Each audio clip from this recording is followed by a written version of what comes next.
Tapi kalau udah di dalam Ka'bah, sholatnya gimana? Kalau udah di dalam Ka'bah, apa tak ngiring nih sajadah kan?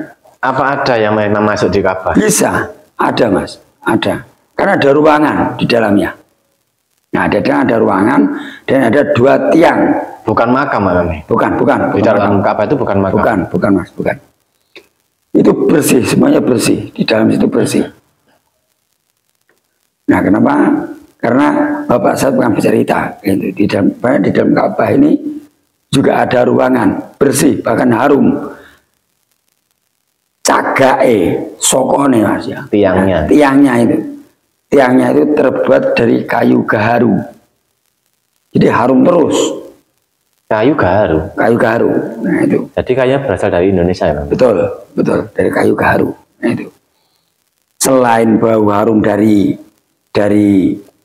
kayu gaharu tadi, juga ada dari olesan-olesan dari minyak zaitun. Iya. Itu ada sejenis guci-guci yang ada di dalamnya. Di kantung-kantung itu. Nah, tapi kalau udah di dalam Ka'bah, orang sholatnya gimana? Atau menghadap kiblat atau gimana menghadapnya, ada aturannya. Kalau sudah di dalam Ka'bah ya saya hadap-hadapi. Saya hadapi pakai pas.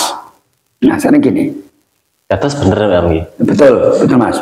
Nah, kalau ke selatan, ke utara terserah, terserah. Kalau sudah di dalam, kalau sudah di dalamnya kan begitu. Dalam Ka'bah ya, tadi. Kalau Ka'bahnya manusia ini di mana sih? Nah, gitu. Nah, sebenarnya kita tidak usah mencari jauh-jauh. Karena Ka'bah itu adalah di tengah-tengah bumi. Pancer. Letaknya tengah-tengah bumi, pancernya bumi. Nah, itu Mas. Benar ngomong patoke nek wis benar ngomong. Ngene. Patoke nggih. Nah, patoke.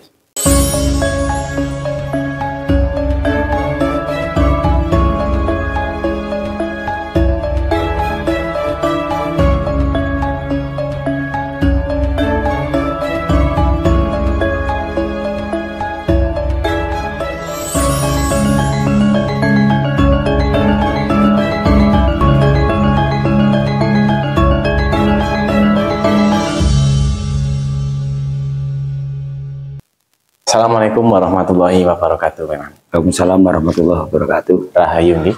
Rahayu. Niki apa dibahas tentang kejawen memang. Monggo. Ka'bah itu yang Jawi ini kan pun ya. Oh, langsung ngono ya. Nggih. Ngeten. Yo karo jagongan ya Mas bener ngomong Mas. Nggih, akan mengulas membahas tentang saling tukar pikiran, tukar pendapat gitu aja. Assalamualaikum warahmatullahi wabarakatuh. Waalaikumsalam warahmatullahi wabarakatuh. Saya ucapkan selamat siang, selamat sore, selamat pagi, dan selamat malam kepada pandangan YouTube dimanapun Anda berada. Rahayu. Rahayu. Nah gini Mas, kalau misalnya kan ada meskipun ada perbedaan pun biasa kan gitu. Meskipun ada perbedaan, ini merupakan kekayaan ya. Betul. Budayaan, membudaya Mas, membudaya. Seperti perbedaan apapun, baik pendapat atau apapun. Nah, yang selama ini kalau yang orang awam, misalnya orang awam, Mekah itu di mana? Mekahnya berarti di Arab Saudi. Nah, di dekat mana ya? Di Arafah sana. Nah, begitu.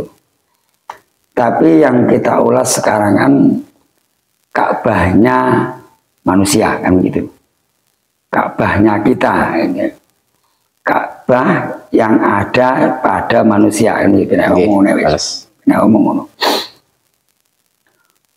Ka'bah yang ada di Mekah, Ka'bah yang ada di Mekah itu adalah simbol, itu namanya simbol tauhid ini Mas.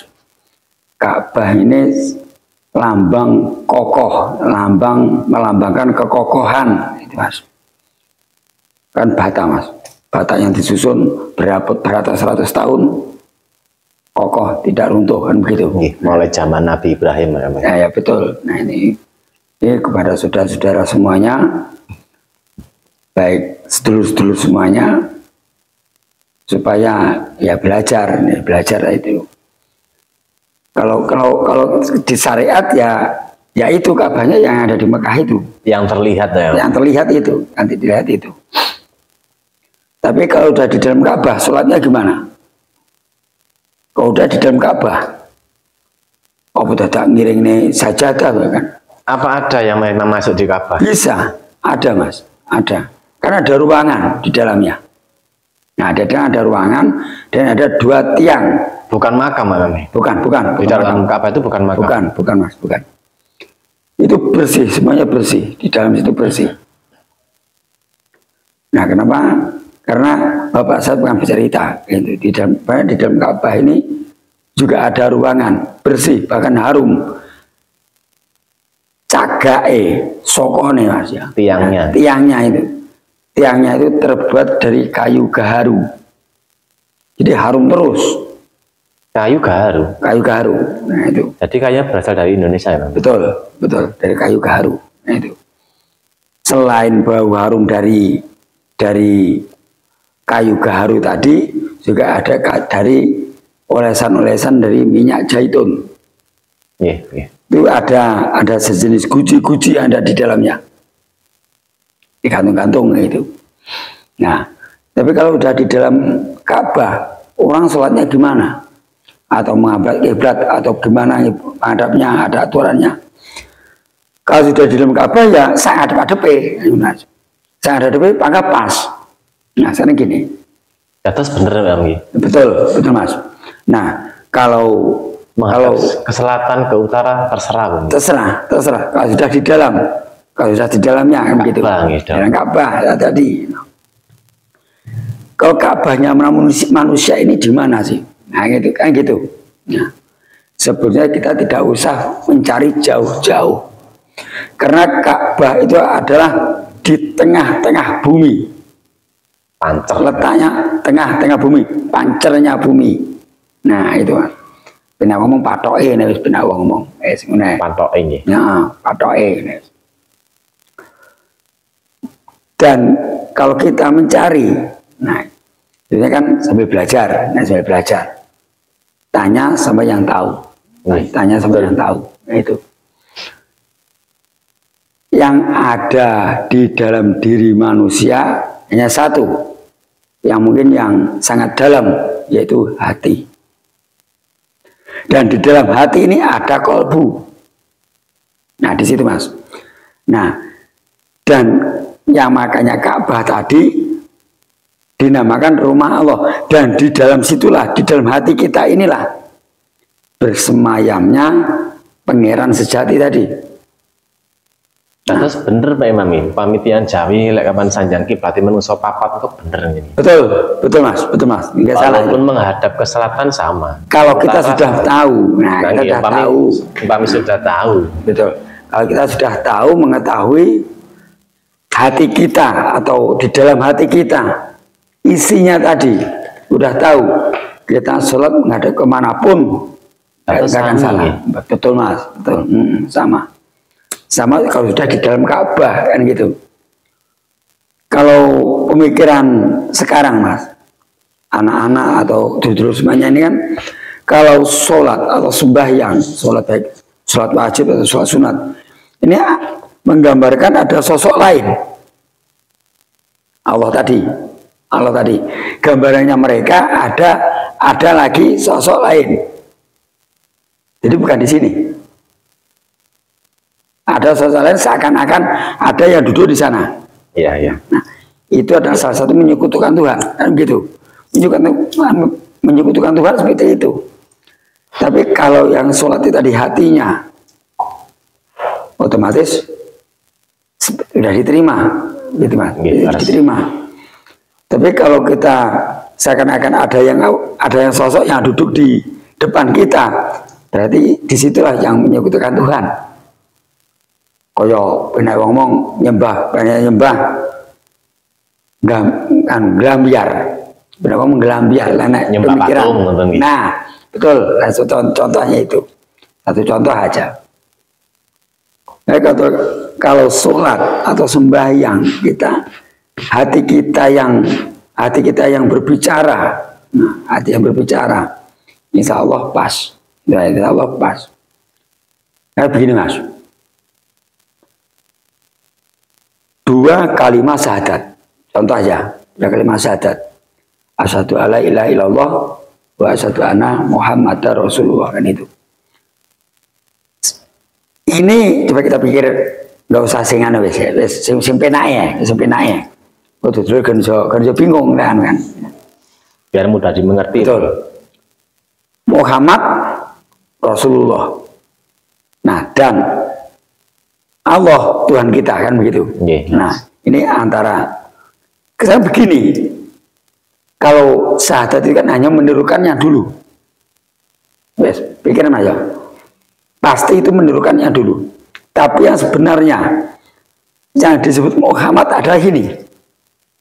Nah, sedangkan yang la ilaha illallah tadi ada yang menghidupi.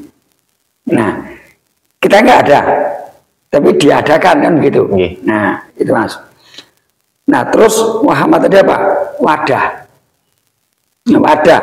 Wadah dan isinya apa? Isinya yang Allah tadi. Jadi ini adalah Muhammad.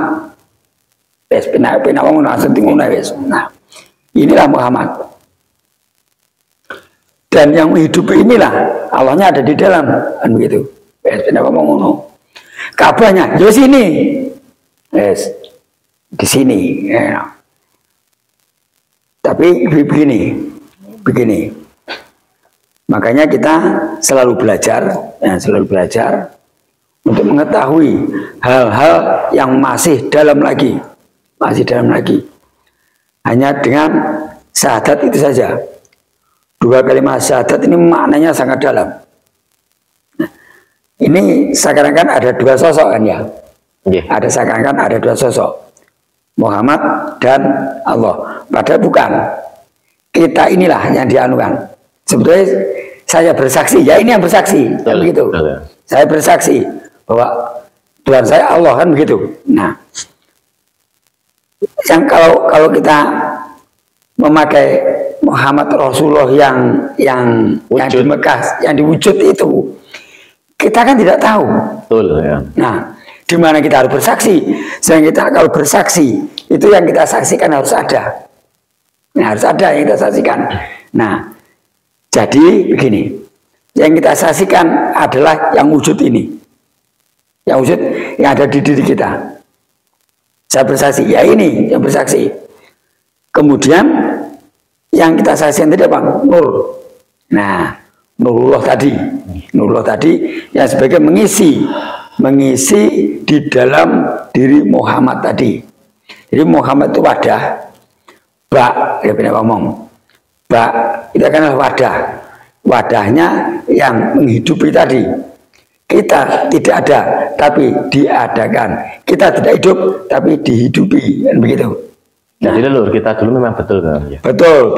Leluhur kita itu sebelum Islam, sebelum wali datang, ini sudah ada.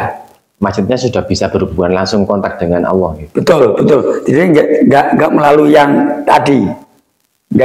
Kalau kita kan sekarang begini Mas. Contohnya doa, kirim Fatihah, kita bisa langsung.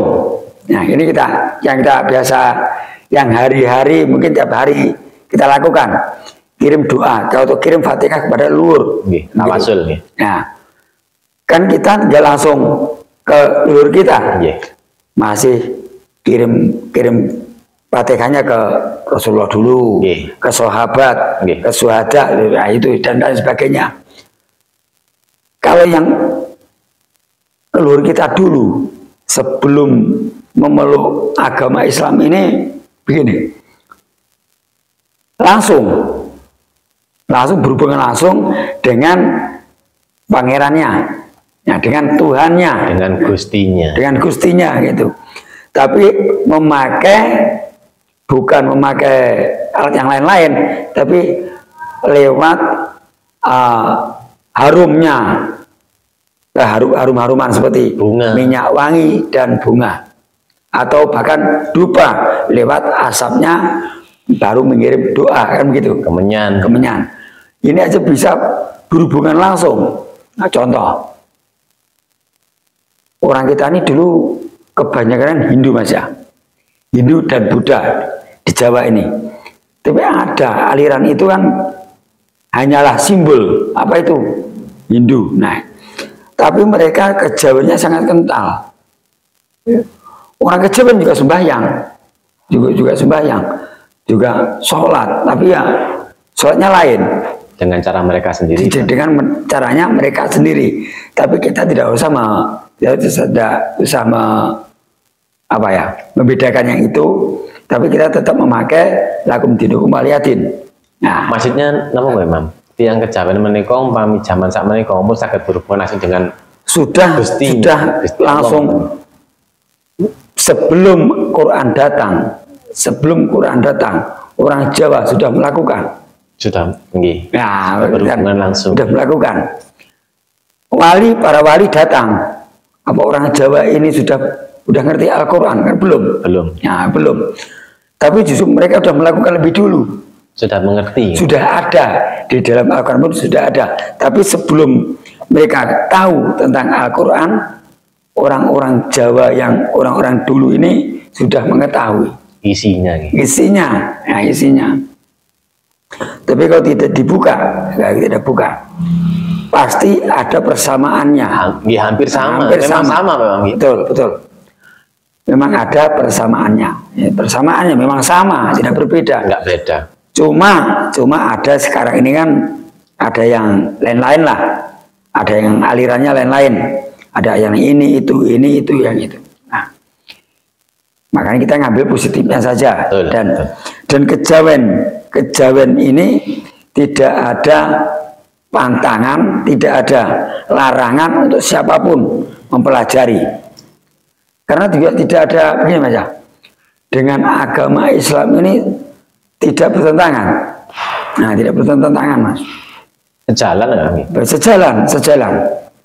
Cuma ada yang membedakan, ada yang pakai selamatan dan ada yang tidak memakai selamatan. Nah, itu perbedaannya itu. Nah itu makanya kita sekarang bahas tentang seperti itu. Sebetulnya hampir sama. Ka'bah tadi. Nah, Ka'bah tadi. Dan Ka'bah berada di tengah bumi. Di tengah-tengahnya jagat bina ngomong. Jagat bina ngomong. Itu hanyalah jagat sebagian kecil. Belum masuk ke jagat yang gede. Jagat gede kan ini kita. Jagat gede. Nah, yang di mana yang jagat gede? Ya ini, yang di dalam sini. Dan Ka'bah itu di mana? Ya di hati kita, tidak jauh di hati kita.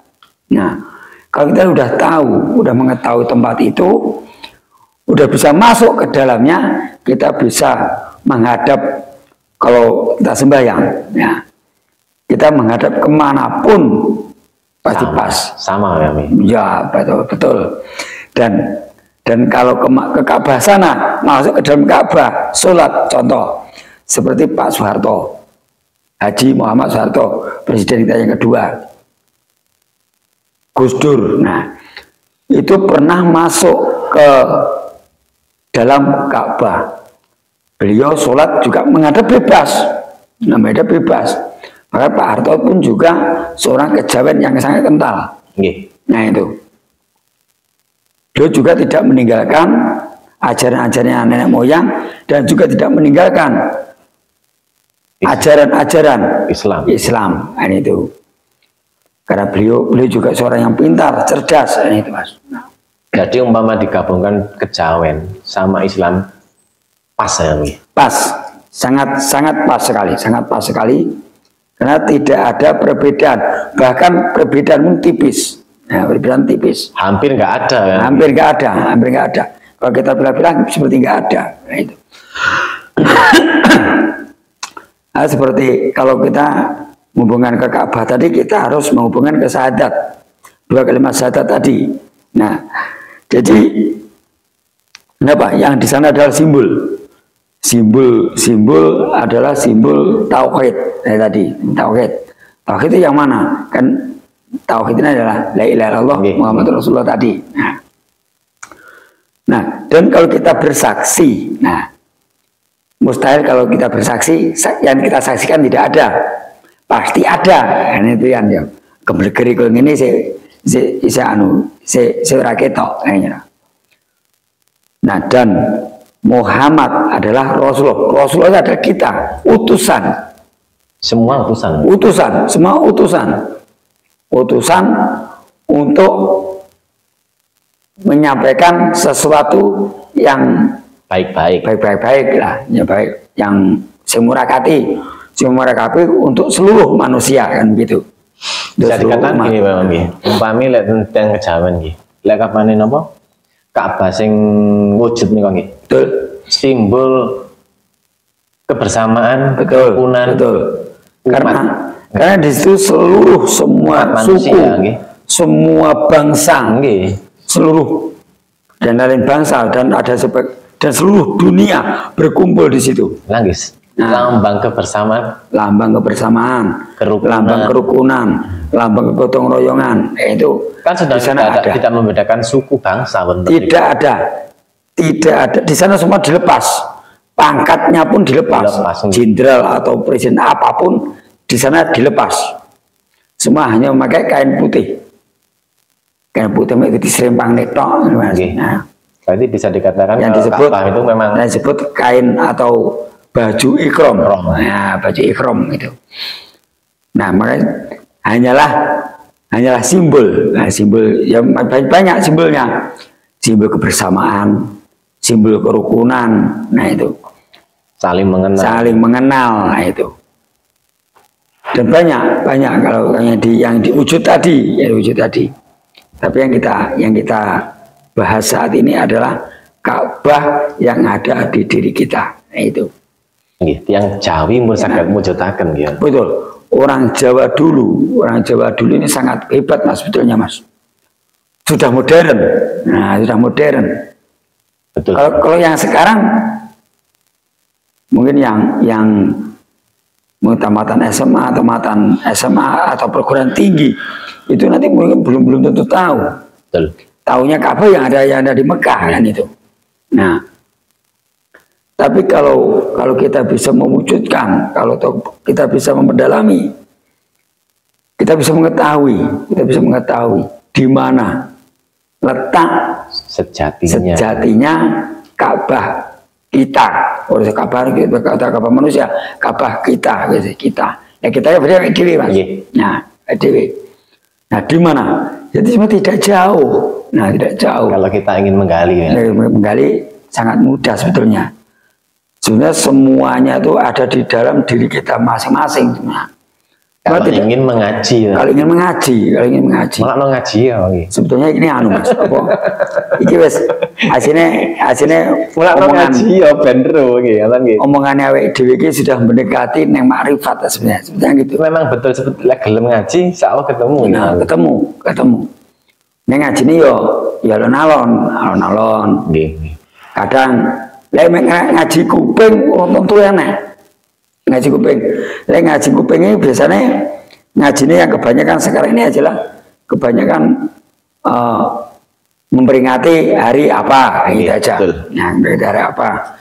Atau kalau pengajian rutin ini yang dibahas tentang akhlak. Nah, yang dibahas tentang akhlak. Kemudian tentang tata kerama, nah itu mengaji yang sering didengarkan ini. Nah itu.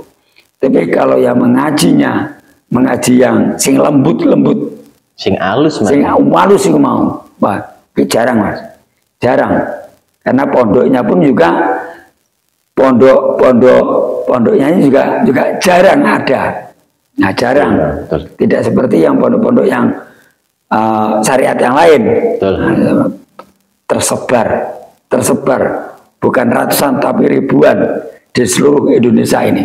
Nah, kesimpulannya ngeten Mami. Terus yang kejawen menika zaman sak menika mpun saged berhubungan langsung. Nggih, maksudnya mpun saged ningali mujudaken lek Ka'bah dalam diri sendiri, Bang. Betul Mas, betul Mas. Makanya leluhur kita ini kenapa kok membuat candi ada karena 3. Nah, karena 3 lapis atau nah sekarang sing poenake Masjid Demak. Nah, Masjid Demak ini apa? Atapnya 3 lapis. Nah, itu ada artinya yang masing-masing, itu ada artinya juga. Ada filosofinya. Ada orang Jawa ini kan banyak Mas ya. Satu tradisi budaya, ya budayanya itu kaya dengan budaya, ya, kaya dengan budaya. Apapun bisa jadi dibudayakan. Nah itu kita belajar mengaji bersama-sama. Ini saya pun juga masih belajar dengan teman-teman. Kadang bisa tukar pendapat kan begitu. Bahkan kita mengaji ini tidak cuma di pondok pesantren, kadang cuma di kampung, lewat kiai kampung bisa. Nah, nggak usah yang jelma-jelma saya, yang alon-alon aja. Jangan sing alon-alonnya itu, yang penting kelakonnya. Nah, jadi alon-alon, moton kelakon. Nah, jangan alon-alonnya, yang penting kelakonnya. Biar aja alon-alon, yang penting kelakon, yang itu. Yang Jawa ini kalau paling aku sendiri selamat ya. Selamat Mas, selamat ini. Oke, alon-alon sabar, nah itu nanti ketemu. Nah juga untuk sedulur-sedulur semuanya. Nah dan ini kalau misalnya ada versi lain, monggo bisa ditulis di bawah komentar kan begitu. Nah itu bisa monggo, misalnya punya masukan atau apa, itu monggo silakan. Atau ada versi lain, silakan. Nah ini cuma versinya Sekar Media seperti ini. Nah ini cinta sugune yo sing iki. Nah, monggo ngaji bareng-bareng. Monggo ngaji bareng-bareng. Jika ngaji kan noto hati itu Mas, ngaji noto hati. Dan kita sama-sama mencari. Misalnya ada kekurangan, kita saling menutupi, kan begitu. Saling melengkapi. Jadi perbedaan ini jangan sampai dijadikan masalah, kan begitu. Perbedaan ini kita jadikan pelengkap. Misalnya ada kekurangan. Namun dijadikan keindahan. Betul Mas. Nah, ada keindahan di dalamnya. Nah ini kalau ada kekurangan atau ada kesalahan, kita saling menutupi. Betul. Yang saling menutupi. Jangan ojo diler, ojo diudar, kok ngenti waduh celoko gitu. Nah, nggak usah kita sebarkan, nggak usah kita otak-atik lah. Kita petik positifnya, kita ambil yang positifnya saja. Jadi supaya kita nih hidup tenang, damai saja, indah. Betul. Terima kasih Bang. Penjelasan pun tentang Ka'bah Kejawen berada di mana. Mungkin pemirsa sedulur Sekar Media menika saged insyaallah metani kiambak. Insyaallah. Gitu. Terima kasih Bang. Mudah-mudahan bermanfaat. Nggih. Wallahul muwaffiq ila aqwamit thoriq. Wassalamualaikum warahmatullahi wabarakatuh. Rahayu.